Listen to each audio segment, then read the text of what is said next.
Alright, so apparently the thing that's going on right now is you have this girl on Twitter, anti-dark skin. Now, from what I've seen, she is apparently racist. From what you can tell, right? Now, in my eyes, the way I see this personally, this is only happening to, what's the word? This is happening to show people that the stereotype that they say we are is true. They tell us something, they let us see how it happens, and then you have a person who stands for the ignorance. Now, we know it's ignorant, and we know it upsets us and it hurts us to our heart. But the motive for them is, I'm going to say this, and I'm going to make it affect you, and I'm going to make this want you to respond. Now, you're giving into that. You're feeding into it. You're saying, I'm going to give you what you want because I feel as if you're not right for what you're saying. You know you're wrong. Let's say this was your race. Let's say this was you in this position that we are in today. Now, while you're feeding into that, they're sitting on the opposing side of the computer and they're laughing at it. They're laughing at every single person sitting here tweeting saying, look at this, look at this person sitting here wasting their time tweeting about something how I feel. No, you have every reason to feel how you feel. You have every reason to do what you want to do. It's a free country. Be who you want. But at the end of the day, do not forget this is still a racist environment we live in. There's no getting around that. Racism will always live to the day you were born and to the day you die. From the day your kids are born to the day they die. Nothing's changing that. And there's nothing you can do to stop it. There are racist groups today that the government still protects. As a whole, racism cannot be stopped. There's nothing you can do to stop that. And the thing about this is, the government has black people against white people. It's the same people that sit here that are racist that the government protects because the government still wants black people to oppose the white people. It's that mentality that they want us to have a huge hatred for them, for the ones who sit here and have ignorant things to say, while there are actually other white people in the making of this country who actually dearly love black people, who care nothing for anyone else but black people. For example, for those of you who go to Suba, there's a teacher there, Ms. Natoko. Her parents were very racist indeed. They would never let her talk to any black person. She opposed what her parents said, went out about her own life, and married an African man. African, not African American, African. She has 2 sons by him. There are actually white people in this country who love black people dearly. It is the government still today keeping us with this mindset that all white people are terribly racist and that we have to fight to oppose them. So while we sit here and we waste our time trying to argue and bicker and create this war between us and them, we're not getting anything out of this. We're still keeping ourselves in the down position. We're not moving upwards. We're not saying, okay, hey, I'm going to sit here, take everything they're saying about us, and I'm going to be more than that. See, the callings that you have to understand and you have to sit here and anticipate is, how can I better myself? As many times the government say, you're never going to be more than this, you're never going to be more than that. It should be up to you to say, I can do this. I'm going to prove them wrong. Your haters should motivate you more than your friends and your fathers and the people who are there for you. The people who want you to succeed, the people who don't should be more motivation. So you know that you have someone there who does not want you to succeed. Let me point this out to you. Casey Anthony and Troy Davis. Trayvon Martin is not the beginning to this, but if you include all 3 of those situations, into one. Now, Troy Davis was convicted and given life for killing a police officer, if I'm correct. No one had any proof of this, no one had any evidence, they just assumed that it was possible. So he was, at the end of the day, executed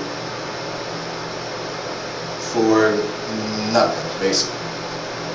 However, Casey Anthony, she, however, how we think it happened, drowned her daughter, put her in a trunk in a plastic bag.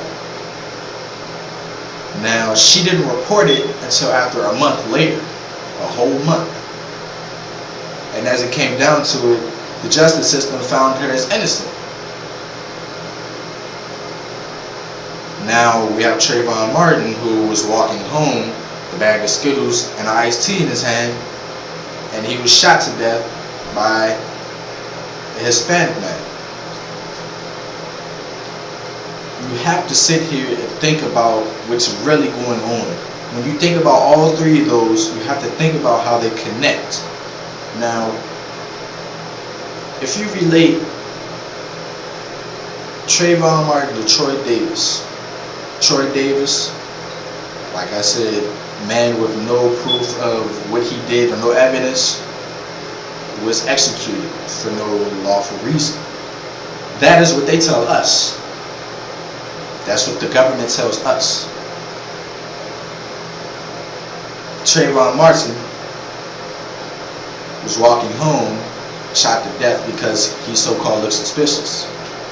The man who shot him, they so-called did not drug test him or question him or anything about that. They just let him go. This is what they tell us. If we're not there to experience it, how do we know what really happened? Casey Anthony now, I know people say had she had been white, had she had been black, none of this would have ever been considerable. She would have been in jail and that would have been the end of it. But at the end of the day, all that's really important at the end of the day is the person who's gone.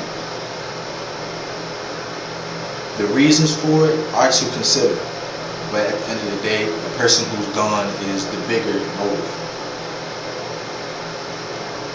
So now that you have now that you see these things happen and you experience them full on, it's to show you that there's nothing you can do.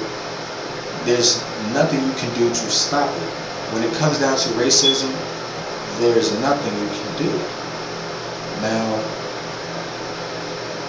to me, I feel that the things that have gone on recently are distractions. For example, the Coney and now Trayvon Martin. Now, everyone was just on Coney, for example, trying to make him famous for abducting 30,000 African children. Now, we have had drives and we've had all types of rallies and however you want to put them. We've had all of that. But they're all, at the end of the day, distractions to show you that there's something bigger going on besides those things. They want you to worry about what's going on now. I don't participate personally in putting money towards these things because I don't know what they're going to. I can't sit there and say, here's money for this, now use it and accept it and use it towards making this better. I'm not saying that money go towards that. I'm not saying any better or any change, so I'm not putting my money towards it. If you understand what I mean. Now, people going around purchasing all types of clothing and sending out the regards for Trayvon's family, which is in doubt very giving and very humane of you. At the end of the day, the way this government works, it's all about money. So government is wanting this. If you understand what I mean. I'm not saying personally Don't participate in it. I'm not saying don't love in it. I'm not saying don't care or none of that. I'm just letting people know that when it comes down to it, black and white people need to come together. There are a good majority of racist people. There are, in fact, without a doubt on my mind, 1/3 of this population in this country is racist, in my eyes. That's how I see it. But it's not a sin. Black people go out and they kill people over shoes. Black people go out and they rob old ladies. Black people go out and they rape women. We live in this stereotype because we continuously put ourselves in that position. The only way we can rise above that is to take a step forward. That's all what you gotta think about. But I mean, I'm black and I'm proud. I've come up having a strong dislike for white people, but as I sit back and I think about it, there's really no reason for all of that. When it comes down to it, there's nothing you can do. So, love who you can, live while you can, make the most of your life. If you can, I applaud everyone to do it. Just know, it's not easy out in the world. Not easy at all. Troy Davis, Casey Anthony, Trayvon Martin. Rest in peace.